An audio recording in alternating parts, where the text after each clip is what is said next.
It's important to regularly check for new software updates in the Creative Cloud application. To do this, open the Creative Cloud app and use the Check for Updates option. Wait for the update process to complete.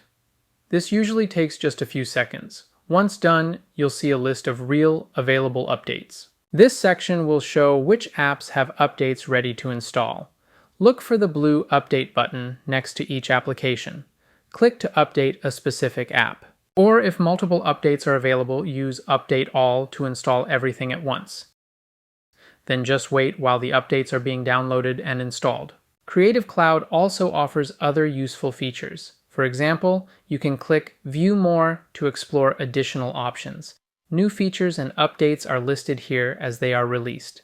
You can also manage automatic updates in the app's settings. This allows updates to happen in the background without needing manual approval. Explore the advanced options for more control over how updates are handled. These tools give you flexibility and help ensure you're always using the most current version of your software. This helps keep your tools secure and up to date.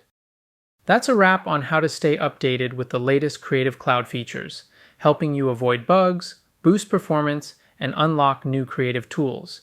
Don't forget to like, subscribe, and bookmark so you can come back anytime you need a quick refresher.